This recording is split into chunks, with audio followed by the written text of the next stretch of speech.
Olá, caríssimos investidores! Estamos aqui mais uma vez no Clube Entrevista. Dessa vez, desse lado da mesa estou só eu, mas do outro lado da mesa a gente vai ter, como sempre, uma aula. Marcelo Rainho, bem-vindo. Obrigado pelo convite. Obrigado pela sua presença aqui com a gente, né? Então, assim, né, hoje a gente vai conversar com o Marcelo Rainho. Ele é fundador da Invista Real Estate, né, uma gestora que já soma aí mais de um bi e meio sobre gestão, tá? Marcelo tem mais de 20 anos de experiência, né, no mercado financeiro e imobiliário, com passagens em casas como Pátria, Vista Real Estate e a Julius Baer Family Office. Hoje, né, com a Invista, ele lidera uma estratégia que vem chamando a atenção: crescimento com especialização, vacância zero e proteção de capital. Bem-vindo ao Clube Entrevista. Obrigado. Conta pra gente um pouco dessa sua história aí, que com certeza passa também pela história dos fundos imobiliários no Brasil, pelo pouco que a gente já conversou aqui nos bastidores. Sim. Conta pra gente um pouco, Vamos lá, claro, um prazer.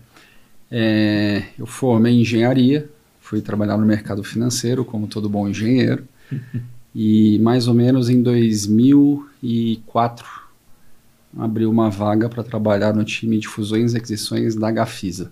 Uhum. Foi assim que eu fui parar no mercado imobiliário. Comecei a trabalhar com o Rodrigo Osmo, que hoje é o presidente da Tenda. A gente era o time, ele e eu, de novos negócios e fusões e aquisições. E a gente começou a fazer bastante coisa dentro da Gafisa e eu me apaixonei pelo mercado. Então, dentro de Gafisa, nesse time, a gente montou Bairro Novo, uma empresa Codebrecht, de baixíssima renda, faixa 1 do Minha Casa Minha Vida. A gente comprou Alphaville Urbanismo para a Gafisa. Montamos, depois do zero, uma empresa de faixa 3, chamada FIT Residencial, que depois com a aquisição da Tenda foi consolidada pela Tenda. E um pouco antes de eu ir para essa função de fusões e aquisições, eu tinha passado um tempo grande da minha carreira em consultoria estratégica. E o Rodrigo também, e aí brinquei com ele quando a gente montou a FIT, falei: Rodrigo, eu estou cansado de fazer book e entregar para os outros irem implementar. Pô, tem espaço para ir para dentro da FIT, cuidar da área financeira e pôr a mão na massa, né? Pisar no barro, ver como é que é uma obra e ir para dentro da construção, e lá eu fui. Então, isso foi meados de 2006, 5, 6, se eu não estiver enganado. Foi quando, de fato, eu brinco que eu fui pisar no barro e começar o capacete e ver como é que era esse negócio imobiliário por dentro. Eu fiquei no mercado imobiliário do outro lado do balcão, como você brincou, dentro das empresas há algum tempo, até 2013. Então, tive passagens por Camargo Corrêa Desenvolvimento Imobiliário, o Grupo Adolfo Lindenberg, que tinha operação de loteamento residencial, de shopping center, residencial de alto padrão e prédio corporativo. E fui CFO pelo Pátria, de uma empresa de shopping centers deles. Então, vivia esse outro lado do balcão bastante tempo, vários setores diferentes, até que lá em 2013... um convite de um family office privado brasileiro chamado GPS. A GPS era o maior multifamily office privado do Brasil naquela época. Atendia mais ou menos 700 famílias de multimilionários. Eles queriam investir no mercado imobiliário, mas eles queriam montar uma estrutura própria para fazer isso. Se juntaram com a Anel Investimentos, a Anel trazendo dinheiro de fundações, a GPS trazendo dinheiro dessas famílias, e montaram um time para justamente originar os investimentos imobiliários e cuidar desses investimentos imobiliários que esse grupo de investidores fizesse, e foi o convite que eu recebi e aceitei. Legal. E para lá eu fui, saí então de dentro das empresas do mercado imobiliário e vim para o mundo financeiro para fazer investimento imobiliário dentro da Vista, que começou lá em 2013. A gente fez muito projeto de incorporação residencial na cidade de São Paulo, alguns loteamentos residenciais, fizemos investimentos em hotelaria e fizemos também alguns investimentos em galpões. A gente tocou essa empresa, cresceu e foi uma experiência super bacana ali de 2013 até 2017. Então a Vista ficava dentro da GPS, é isso? Não ficava dentro, mas tinha GPS como sócia. Entendi. Tá? mas era uma estrutura separada. A gente ficava na rua Paz de Araújo, travessinha da Tabapuã, ali no Itaim. E era um time pequeno, 6, 7 pessoas, então bem coeso, bem focado. Mas foi uma experiência muito bacana, foi um período muito legal. E, obviamente, esse período de 13 a 17, a gente teve o problema de uma crise econômica importante no país. Muitas coisas aconteceram. O investimento foi focar nos negócios de private equity, GPS foi vendida para o Julius Baer, e de repente estava eu e meu sócio atual, Thiago Leomil, a gente se conhece desde aquela época. Isso é um ativo, né, que eu brinco que eu estou junto com ele há mais tempo que eu estou casado com a minha esposa, e a gente se viu numa gestora sem captação de recursos. Os nossos 2 sócios que traziam recursos para a gente investir tinham tomado rumos diferentes, e ficou aquela pergunta na cabeça, né, o que a gente faz? E conversando no mercado, 2015 a XP já tinha me sondado para eu ir para o time imobiliário deles, e aí essa conversa culminou com a venda da gestora para a XP. Então, para lá a gente foi no começo de 2018 e auxiliamos ali a XP a crescer e aumentar o projeto imobiliário deles, que já tinha começado naquela época com o Pedro Carrais, no meio de 17, com o embrião do XP Malls. Então o fundo devia ter mais ou menos 200, 300 milhões de reais na época, o XP Malls. E a gente levou os fundos que a gente tinha na vista, nasceram alguns produtos, então nasceu o XP Logística, de galpões, nasceu o XP Industrial, de galpões industriais, e nasceu o XP Hotéis naquela época, além dos produtos focados em ganho de capital que a gente tinha de incorporação de prédios residenciais. E aí a gente reforçou o time lá que já tinha o Mazzetti liderando a agenda de crédito, que está lá até hoje, e o Carrais liderando essa agenda de shopping centers. E então passamos ali na XP um período de mais ou menos 1 ano e meio de 19, os ex-sócios que tinham virado Julius Baer, a gente se reencontrou, e em abril de 2019 a gente foi para dentro do Julius Baer, Thiago e eu, para daí a gente cuidar dos investimentos imobiliários das famílias no Brasil e nos Estados Unidos e na Europa. Então apareceu uma oportunidade muito interessante de poder ver agora Estados Unidos e Europa, outras geografias que a gente não tinha visto antes. E a GPS, que lá atrás eram 700 famílias, dentro do Julius Baer, com a aquisição da Reliance, tinha virado 1.400 famílias. E tinha ali também um projeto bem interessante de crescer esse negócio imobiliário, que ainda era muito pequeno, um pouco expressivo, dentro do Julius Baer.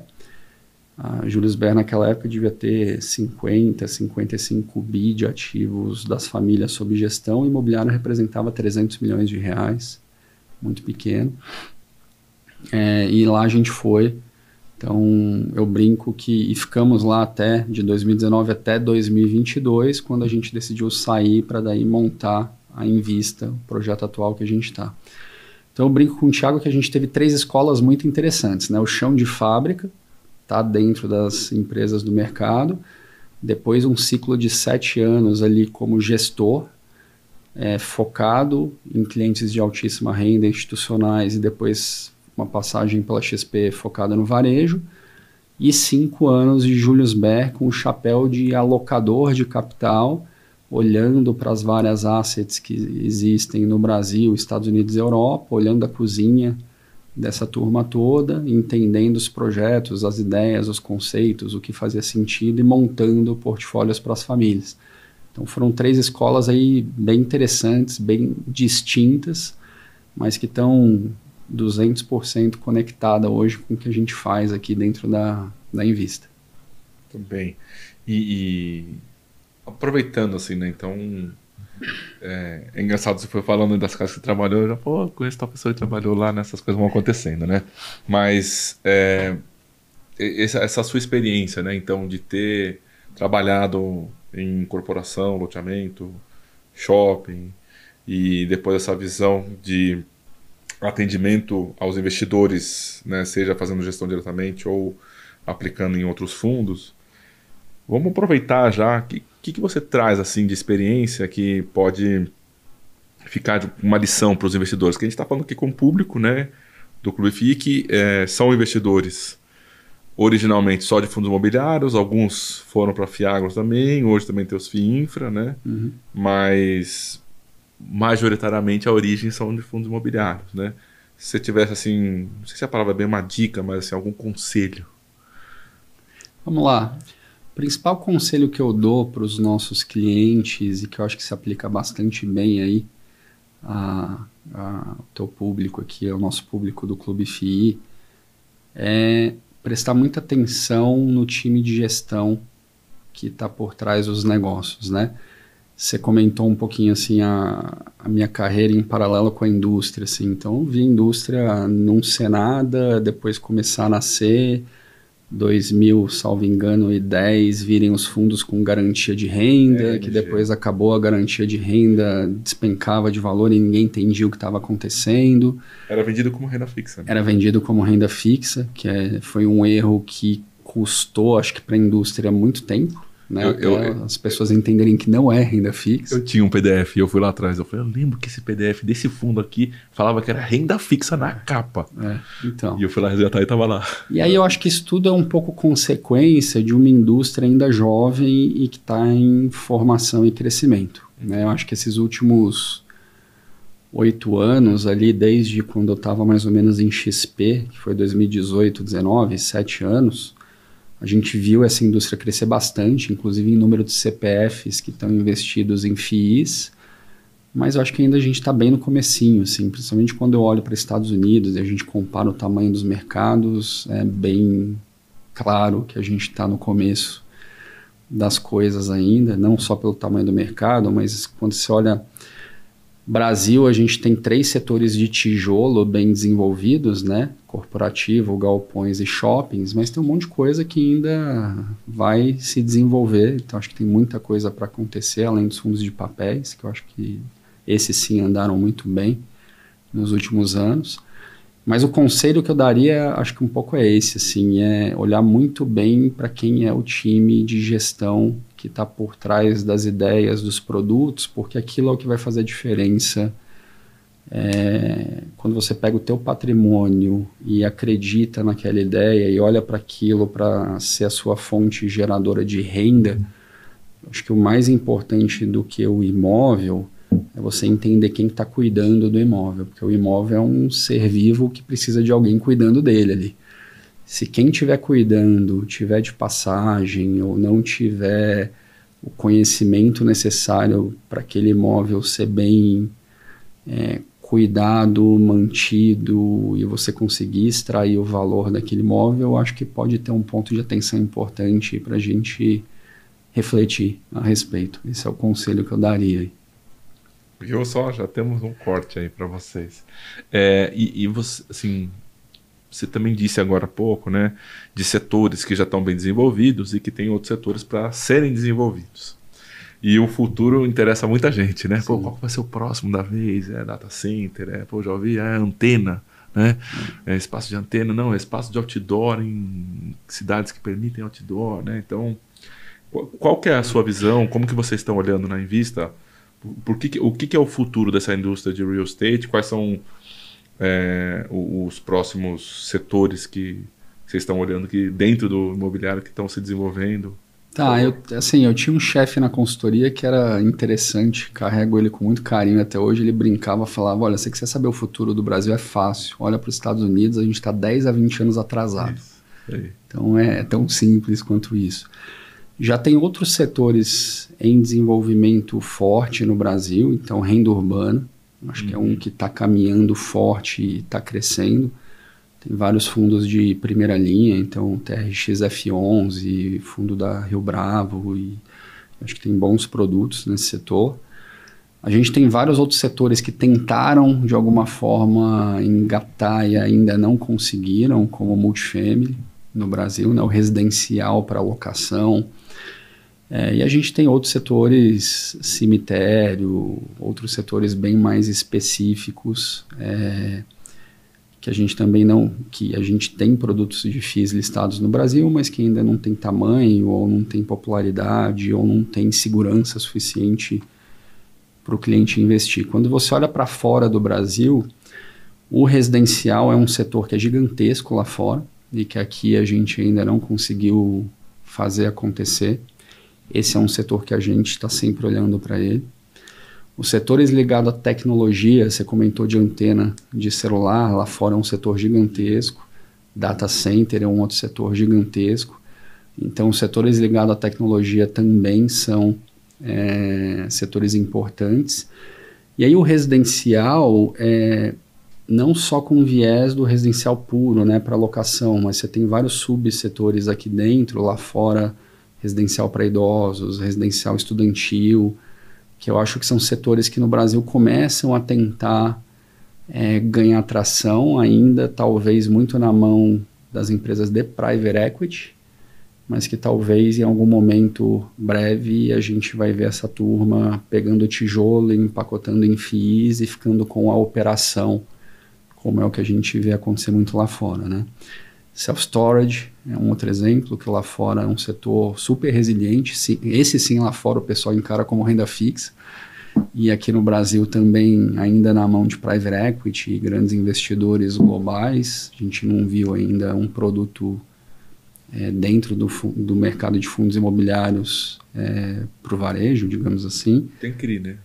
Tem CRI. E aí eu acho que a gente começa a namorar com esses outros setores via CRI. Tem CRI de data center. Tem CRI de data center, tem CRI de hospital, tem CRI de outdoor. Então acho que o primeiro time imobiliário que chega nesses setores, vamos chamar assim, fronteiriços, é a turma de crédito. E aí eu acho que tem uma passagem natural depois do crédito para dentro do tijolo. Mas eu acho que a gente ainda tem muito o que crescer e se desenvolver no país. A gente tem muita coisa para fazer, inclusive nos setores que já existem, né? De galpões e galpões industriais, laje corporativa, tem muita coisa para fazer. Eu estou aproveitando, tá? Vamos lá. Um dos setores que você comentou é o setor residencial, né? E fazem mais ou menos uns 3, 4 anos... Eu escrevi um artigo falando justamente, será que agora os CRIs chegam no residencial? E de 4 anos para cá a gente vê um aumento muito grande de concentração nos CRIs, especialmente no residencial, até por conta do lastro que mudou, das resoluções. Por que você acha que a gente ainda não chegou? Porque é natural, né? Quando a pessoa que não está no mercado financeiro, ela pensa em mercado imobiliário, ela pensa em casa. É a primeira coisa que ela pensa, né? Casa, né? Depois tem um escritório do trabalho também, né? Mas a primeira coisa é, tem, né, um lugar para morar. Por que você acha que o residencial ainda não se tornou um produto, efetivamente? Tem alguns, né? Conforme você falou, tem alguns. Né? Mas... Tiveram algumas tentativas. E o imobiliário, eu gosto muito dele, eu brinco que ele está na sua vida do começo ao fim, né? Porque você nasce o tempo todo. Você nasce num hospital que tem fundos imobiliários de hospitais, você vai para sua casa e depois você vai para a escola e tem fundos imobiliários de escola ou de faculdade. Depois você vai trabalhar e tem fundos de escritórios, fundos de shopping. Quando você morre, tem os fundos de cemitério. Então você não sai do imobiliário, assim, você caminha junto com ele. O residencial, especificamente, eu acho que a gente ainda tem e teve um setor financeiro muito propício à aquisição pela pessoa física. Então, se você pensar crédito, né, de longo prazo, como pessoa física, você conseguir um crédito de 30, 40 anos para você comprar a sua residência e carregar, você consegue. Se eu sou um empresário e quero construir um imóvel para renda, eu não tenho uma linha de crédito de 30, 40 anos. Se você pegar as incorporadoras, a gente passou por vários prédios em construção para chegar aqui, a vida do cara é uma vida desafiadora, assim. Ele tem uma faca no pescoço dele gigantesco, que é uma parcela bullet para ele pagar do financiamento 3 meses depois do habite. E assim, acelera para vender e acelera para conseguir fazer o repasse, para você conseguir fazer esse pagamento. Então a gente não tem mecanismos financeiros de longo prazo que façam com que uma pessoa que queira construir um prédio para alugar consiga ter esse financiamento estruturado no longo prazo. A gente ainda não tem, mesmo hoje no Brasil, pensando em pessoas jurídicas, fundos ou incorporadores, né? A gente começou a ver alguns estrangeiros que são bons nisso chegando no Brasil. Então a Greystar acabou de chegar aqui há coisa de 1 ano, 2 anos, e está se mexendo para tentar fazer esse setor desenvolver. Temos os fundos de CRI começando a tentar ir para esse setor, mas aí sempre tem o desafio do Brasil do ciclo econômico, né? E aí, poxa, CDI a 15 não ajuda muito ninguém, então fica difícil de você, como empresário, montar uma operação de longo prazo no residencial. Mas é um setor que eu acho que, assim, ele vai ter que acontecer uma hora, não tem como não acontecer. E aí tô lembrando aqui, né, a gente conversando, você tem floresta fora do Brasil, você tem vários outros setores que a gente também começa a ver as coisas acontecendo no Brasil, mesmo que numa escala menor. Bom, já assim, né, deu um crachá na cara, entendeu? Já olha quanta coisa a gente já pôde aprender, né? Mas vamos falar um pouco da Invista, então, né, assim, o IBBP e outros fundos e estratégias que vocês estão traçando lá agora, que foi mais sobre isso que a gente veio conversar, mas eu aproveitei o seu conhecimento para trazer, né, para o pessoal aí também, tá? Tá bom, vamos lá. A Invista nasceu para a gente cuidar de gestão de patrimônio imobiliário dos grandes clientes institucionais que a gente tem. E aí, gestão de patrimônio imobiliário entenda tanto os investimentos imobiliários, que pode ser na forma de FII ou não, imóvel na direto, forma de SPS, de SAs e imóveis diretos. Não. Então, a gente olha todo esse patrimônio imobiliário que os clientes possuem e ajuda os clientes a separar o joio do trigo, reposicionar algumas coisas e montar portfólios imobiliários que atendam ao que o cliente deseja, né? Até pela carreira que eu e o Thiago, a gente tem, obviamente o imobiliário está na veia dos dois, a carreira do Thiago é muito parecida com a minha, então ele é engenheiro civil de formação, chão de fábrica há muito mais tempo do que eu, e de 2013 para cá a minha história é exatamente igual a dele, então a gente foi junto e passou junto em todas as casinhas, e no final do dia a gente busca ajudar esses nossos clientes a justamente encontrar, primeiro, quais são os melhores produtos. Então, como é que eu monto um portfólio imobiliário que me gere renda estável com potencial de ganho de capital? Então, acho que o grande segredo que a gente procura sempre conseguir atingir nos investimentos que a gente faz o preço de aquisição tem que ser um preço bom o suficiente para te gerar uma boa renda e que não seja uma renda fake, como foram as rendas garantidas das décadas passadas. E eu preciso ver que esse preço tem um potencial de valorização futura importante, porque além daquela renda eu tenho um potencial implícito aqui de ganho de capital, né? Se a gente consegue pegar essa equação e colocar dentro de um veículo que me dê governança, proteção e eficiência tributária, esse é o norte aqui e o core principal do que a gente tenta fazer dentro da Invista para os nossos clientes, tá? E é assim que a gente monta nossos produtos. Então a gente sempre monta nossos produtos olhando para o que a gente entende que é o valor que aquele imóvel possui, independente do preço que eu estou pagando.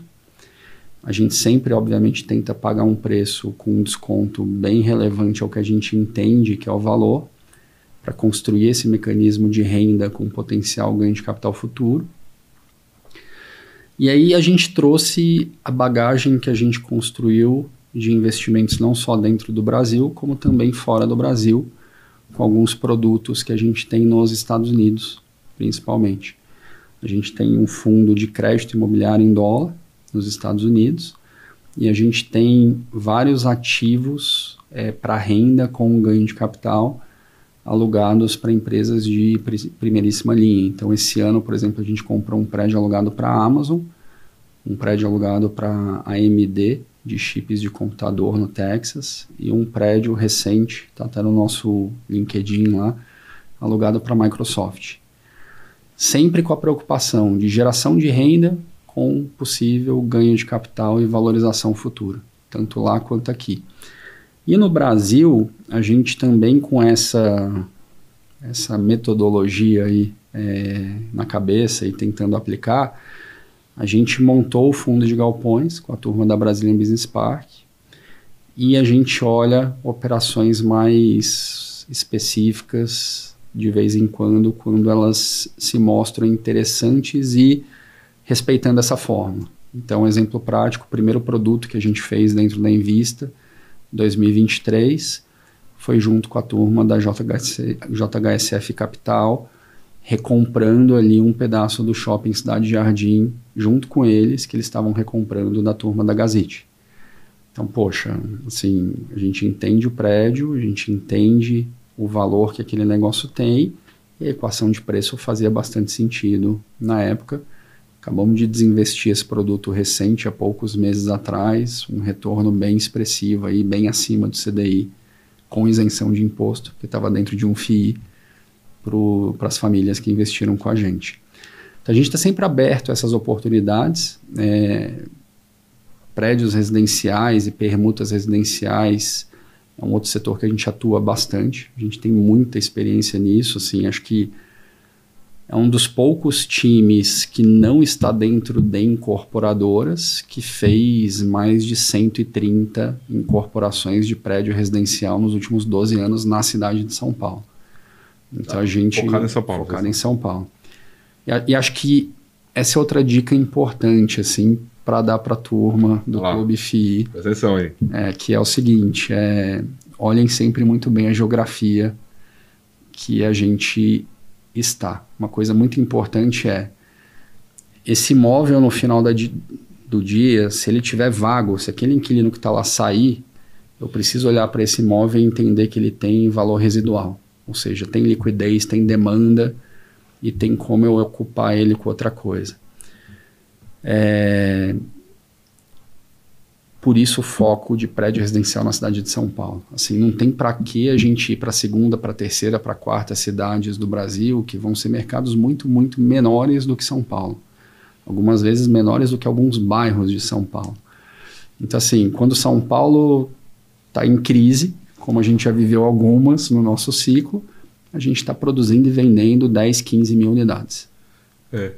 Que é muito mais do que o tempo áureo das outras capitais brasileiras, né? Então, assim, bora focar aqui, que aqui vai ter demanda e vai ter liquidez. Então, tem uma amiga minha que ela mora no quilômetro 10 da Raposo, aí alugando,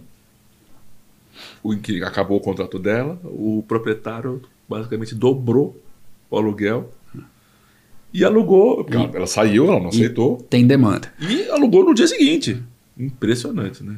Então, acho que isso de você entender a força da demanda e onde você está geograficamente falando para cada imóvel é muito importante.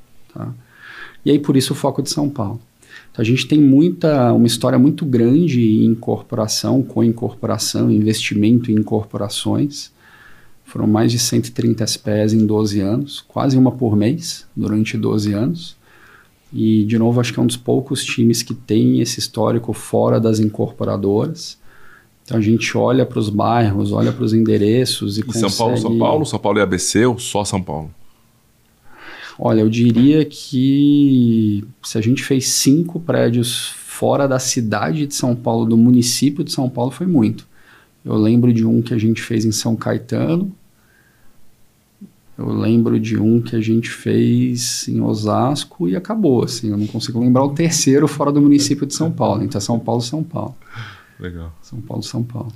E conta mais do IBPP 11. Então, e aí o IBPP... Não, que isso. O IBPP nasceu justamente com essa receita de bolo de muita renda com foco em ganho de capital. Tá? Então...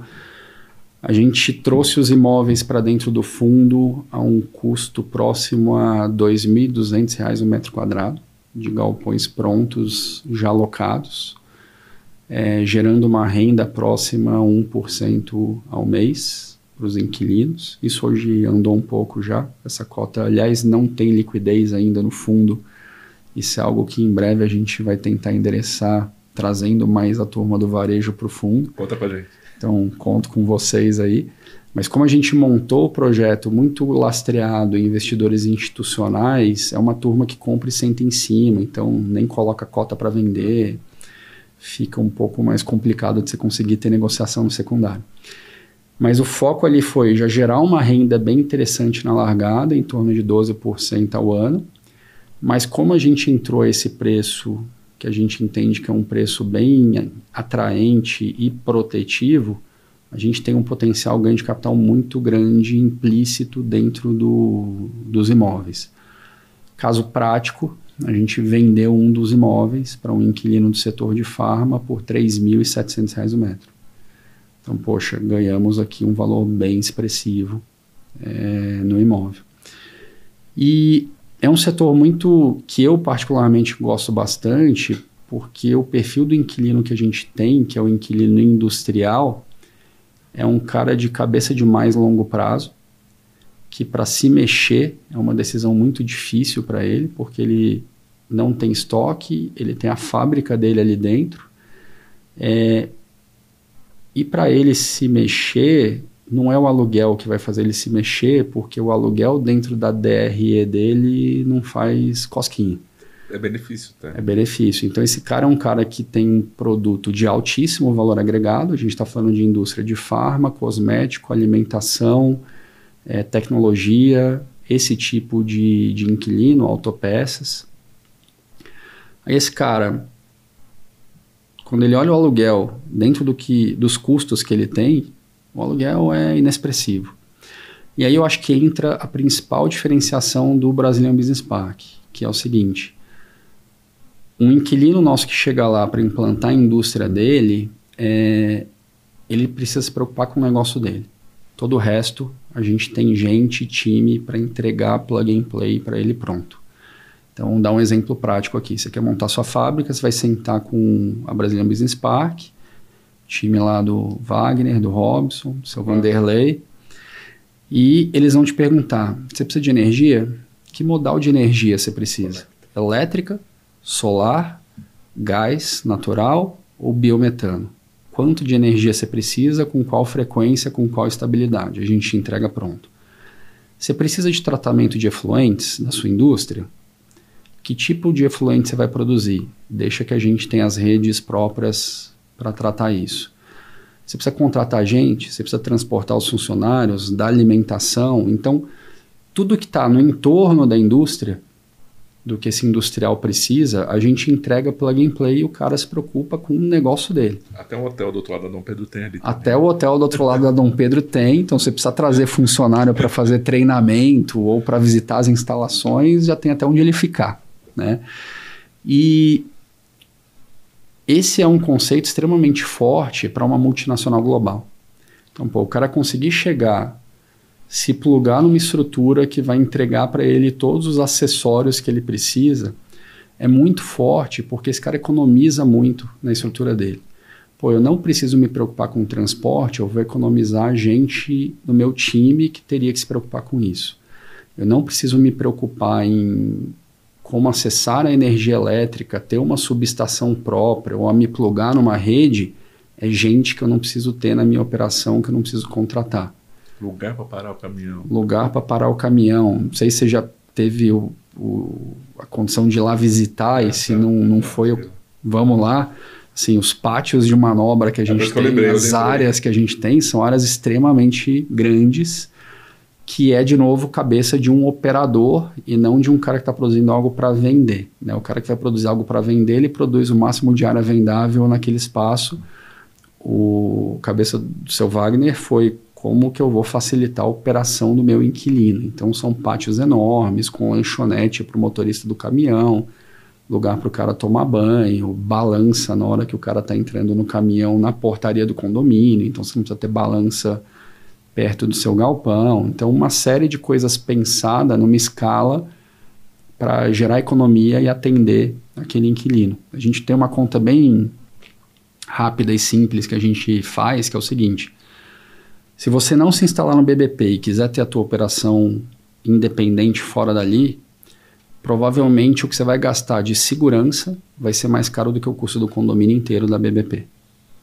E a gente tem segurança armada 24/7 e bombeiro 24/7 em loco. Então, assim, não é comparável.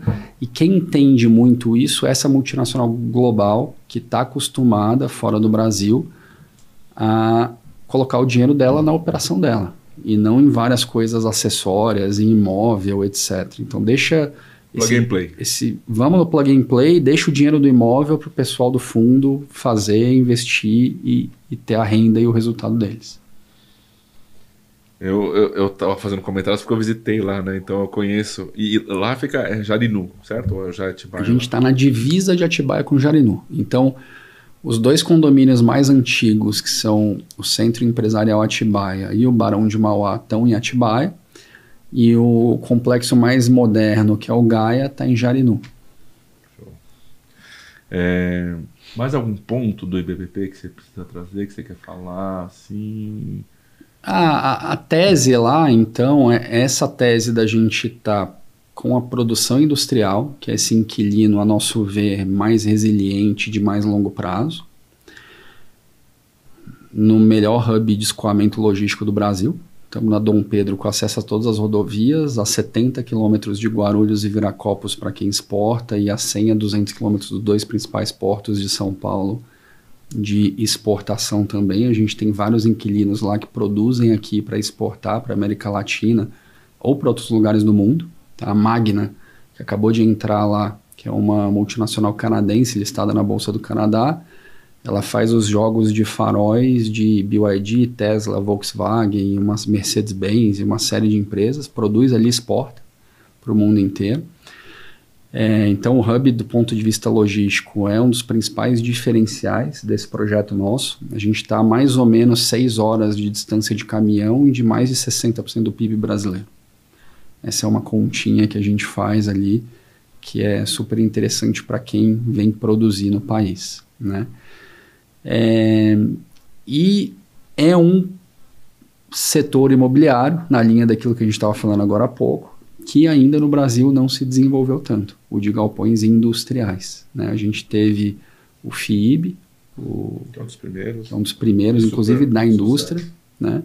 A gente teve o XPIN lá atrás, que começou, e agora a gente traz o IBBP para continuar essa história aí em galpões industriais, que eu acho que é um setor que no Brasil ainda tem muito o que desenvolver. E é engraçado que do outro lado da Dom Pedro tem gente plantando café, né? Vai entender.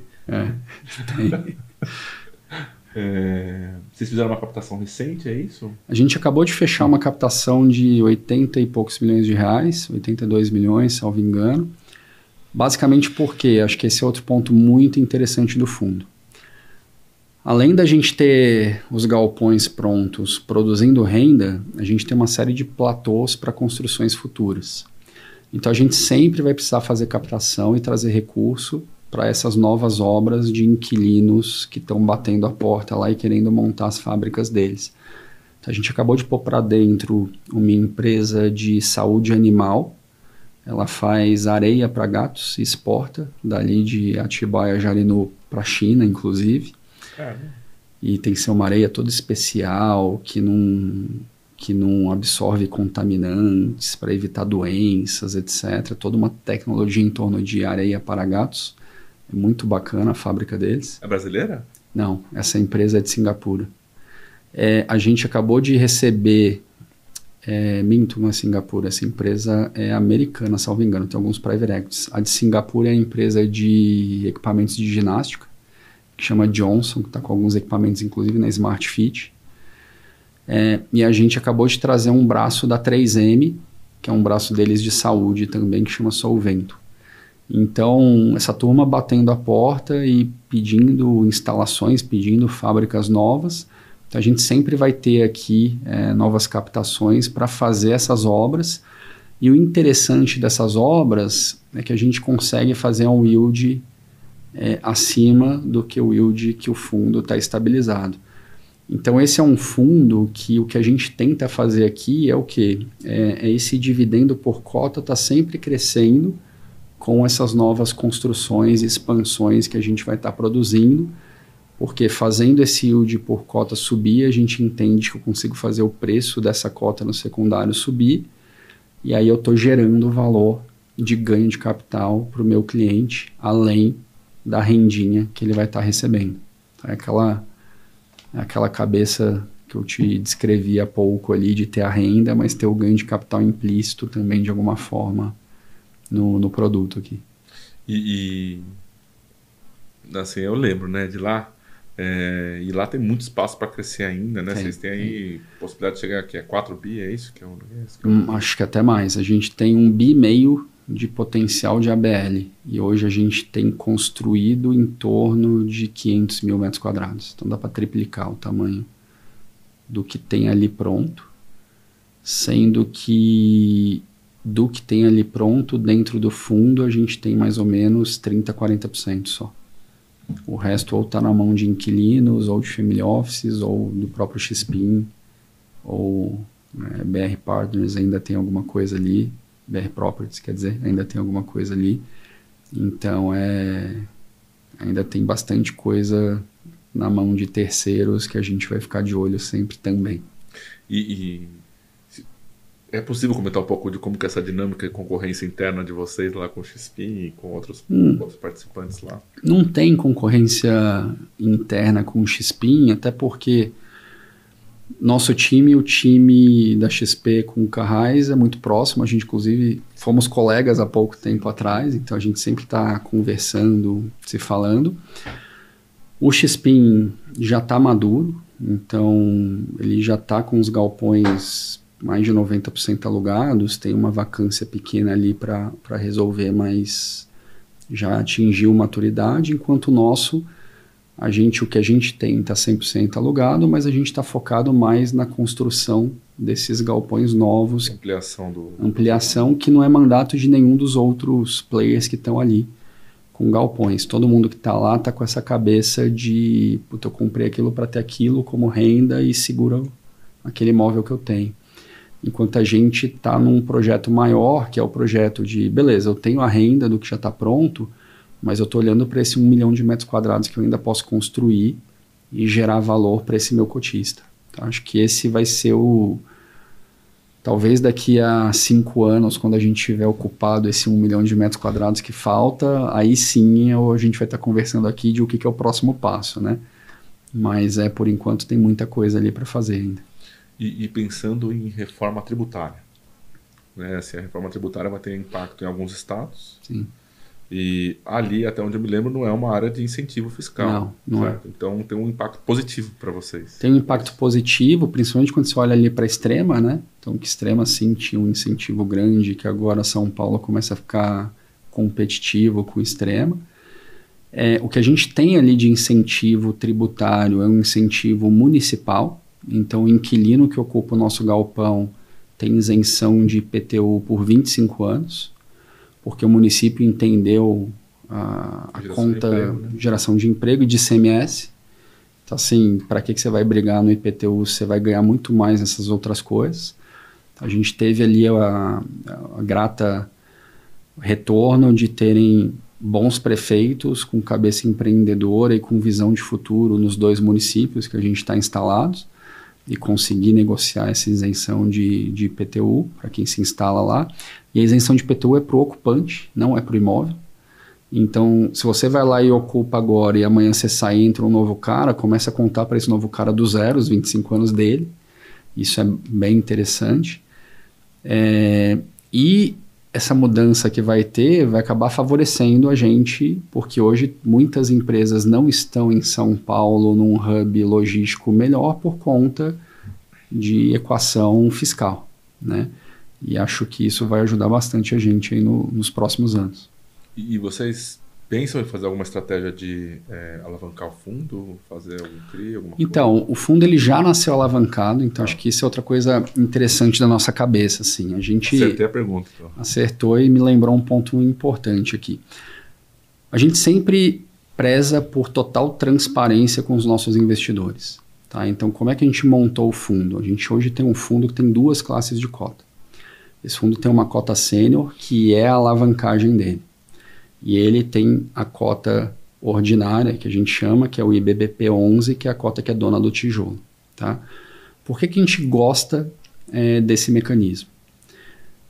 De novo, entendo que eu estou sendo 100% transparente.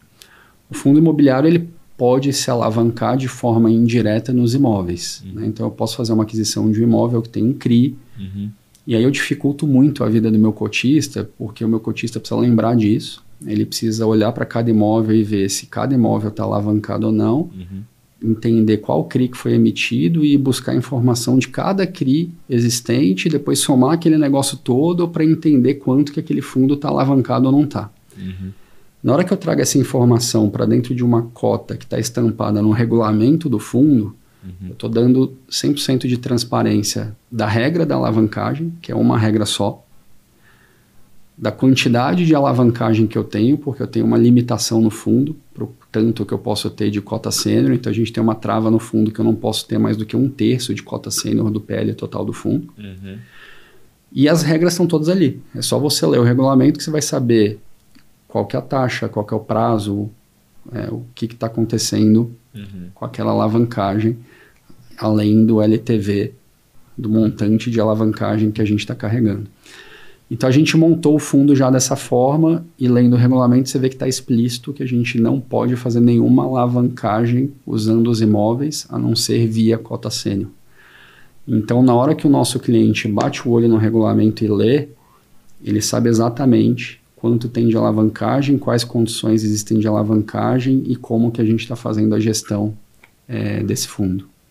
Tá? Mas então é via fundo, não é via CRI. Então é via fundo. Eu não posso fazer nada via CRI fora do fundo. Explica para mim como é que é essa alavancagem, que eu não sei como é que é. Pensa numa ação, numa empresa que tem 2 classes de ação, a NPN. Tá. É a mesma coisa.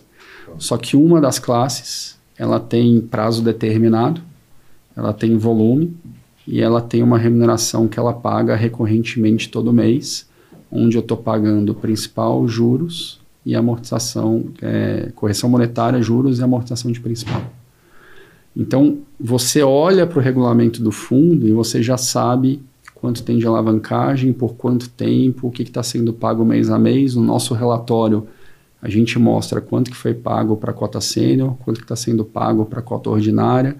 Você consegue ver que você está desalavancando o fundo, em qual velocidade está sendo feita essa desalavancagem.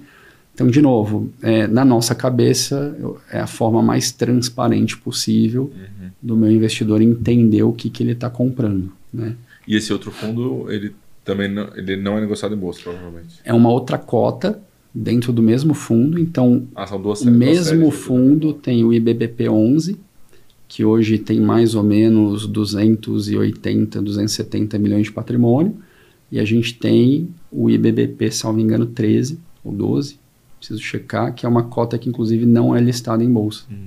Ela é uma cota só para eu fazer a alavancagem de forma transparente dentro da estrutura, que é uma classe que hoje, subclasse que hoje tem mais ou menos 120 milhões de reais de patrimônio, todo do fundo 400 milhões de reais. E naturalmente essa cota alavancada deve ter um yield maior, porque tem mais risco, é isso ou não?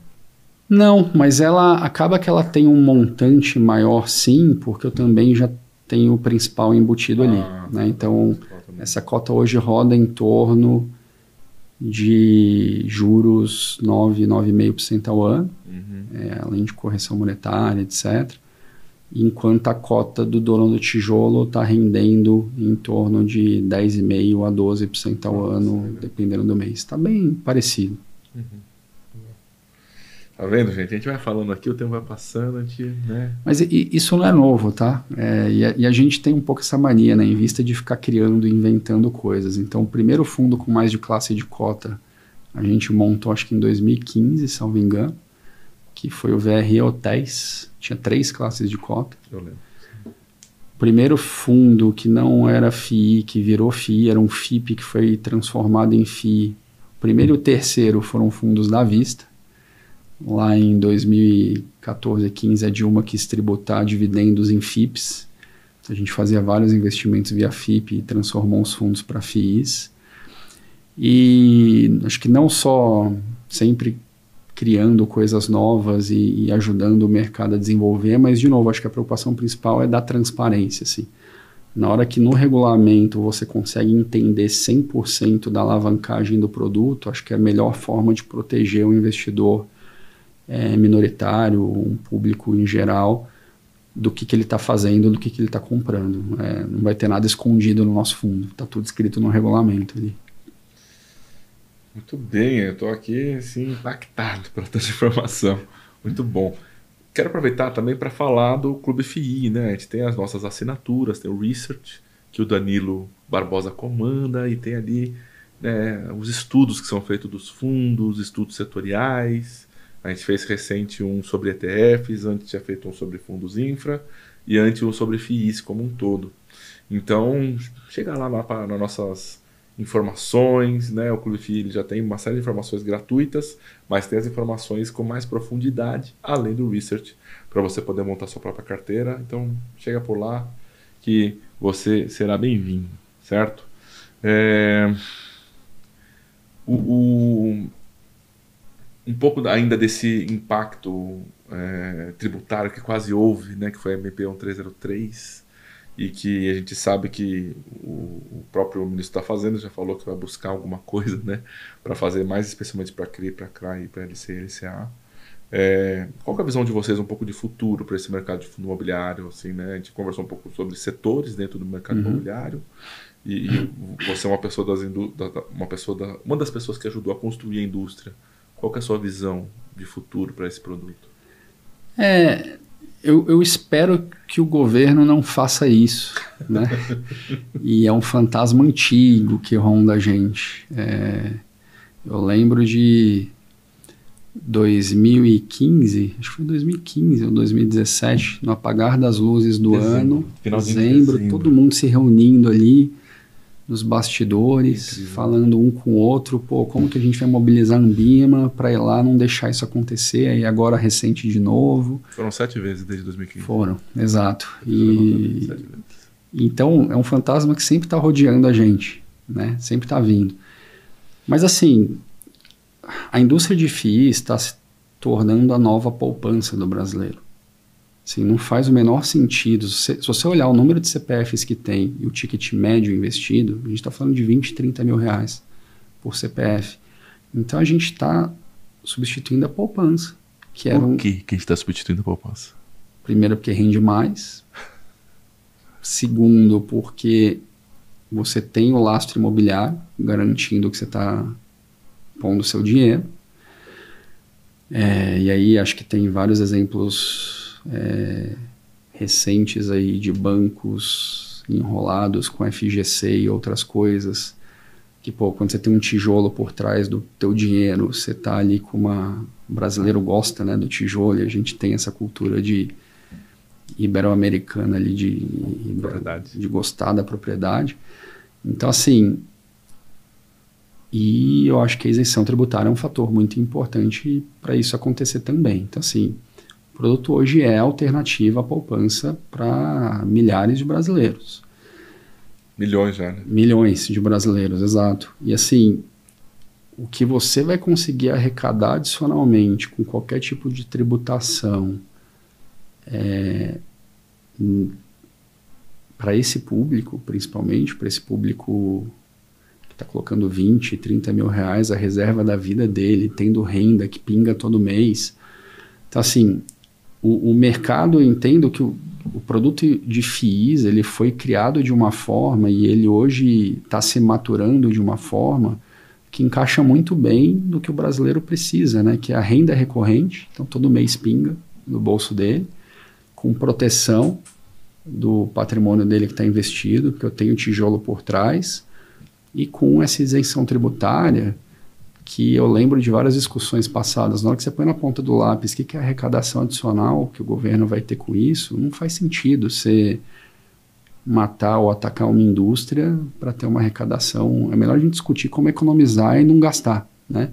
Então vamos reduzir um pouco o gasto do Brasil do que a gente taxar o nosso cliente que está ali com a poupança da vida dele sendo aplicada. A pessoa da cobertura. Exato. Então, assim, eu espero que não faça, mas Brasil nem o passado é certo. Então, esse fantasma vai estar sempre, acho que, rodeando a gente ali. Eu vou aproveitar e mandar mais uma. Tem um grande investidor de ações que ele fala que o fundo imobiliário é a conta do vigário. E eu quero aproveitar, né, assim, a sua presença aqui, seu conhecimento extenso sobre o assunto. Por que fundo imobiliário não é o conto do vigário? Eu entendo bem o que você está falando, inclusive eu respeito ele bastante, gosto muito de muitas coisas do que ele faz. E aí eu acho que assim, de novo, se a gente olhar para a história da indústria para trás, de fato foi. Na hora que a gente fez o produto de renda garantida, onde eu inflava o preço do imóvel, pô, esse negócio vale 10, eu te vendo por 100, porque eu estou te dando uma renda em cima de 100, que eu sei que daqui a 2 anos acaba, e eu construí um valor que é fictício, é o conto do vigário. Só que eu acho que a gente aprendeu, e eu acho que a gente melhorou muito de lá para cá. Então, na hora que você pega bons times de gestão, que estão cuidando daquele imóvel e de fato conseguindo extrair valor daquele imóvel. É exatamente o que um bom gestor de uma empresa pública listada em bolsa faz. Então, assim... Com até mais transparência, né? Com mais transparência, com um nível de governança interessante, dando diversificação, liquidez, isenção tributária. Então, assim... Eu acho que conforme a indústria vai se aproximando, a gente vai cada vez mais tendo uma posição de governança, de transparência e de entrega de bons produtos para esse investidor, que aí eu deixo de ser o conto do vigário como a gente de fato já foi, olhando para trás, como a indústria de ações, o setor de ações também foi olhando para trás. Se você pegar a história da Bolsa 1960, 70, Bolsa 50, do Rio. a Bolsa do Rio, era pegar um negócio ali e vender para alguém, para esse cara ficar rico, não porque aquele negócio era bom, né? E eu acho que a gente passou por isso no mercado imobiliário, mas graças a Deus, na minha visão, a gente passou. E acho que hoje os bons fundos, os fundos grandes, os fundos que estão vindo, as gestoras que estão se consolidando, os times de gestão que estão se consolidando, são times com essa cabeça de, olha, isso aqui de fato é um produto que tem um time bom por trás cuidando e que tem um produto bom e que tem um imóvel bom aqui que a gente vai produzir renda a partir dele. Daí eu deixo de ser um pouco isso e consigo gerar renda, gerar o ganho de capital, fazer mais, fazer esse negócio crescer e entregar para o meu cliente algo que a gente já deveria estar fazendo há bastante tempo, tá? A melhor resposta que eu já tive do assunto, na minha opinião, tá? Gente, chegamos aqui quase no final. Assim, agradecer você aqui, Marcelo, trouxe respostas interessantíssimas, né? Diferentes do que eu já tinha ouvido. Essa do já fomos, não somos mais, para mim ganhou. Mandar um abraço pro Luiz Giacometti, que trabalha lá com vocês também. Ele tentou marcar um almoço, a gente não conseguiu, desculpa, sim. Tá? Obrigado. E suas últimas palavras aí, alguma coisa? Pô, tem o site, tem o contato lá no... acho que é isso, tem o site, fiquem de olho, a gente começou aí até acho que por cacuete aqui, nossa história veio muito próxima ao investidor institucional, grande, mas a gente, está montando produtos que vão fazer cada vez mais sentido para o investidor do varejo. A gente vai dar espaço mais organizado aí nos próximos meses, ano que vem. E assim, a gente adora conversar, a gente adora trocar experiência, contar causa. Então, sempre que quiser discutir alguma coisa, trocar alguma ideia, portas abertas, a gente fica ali na Vila Olímpia, na frente do shopping Vila Olímpia. Cara, estamos na indústria há 20 anos, espero ficar pelo menos mais 20. É isso que a gente faz, é isso que a gente gosta de fazer e vamos fazer esse mercado crescer, que tem muito ainda para acontecer. Que papo maravilhoso. Tá bom? Semana que vem tem mais. Obrigado. Obrigado. Valeu, Glenda. Valeu, pessoal do time de comunicação que está assessorando vocês. E, assim, se isso não vale um like, meu amigo, o que vale? Se inscreve aí. Vamos lá. Um abraço. Até semana que vem no próximo Clube Fim Entrevista. Tchau.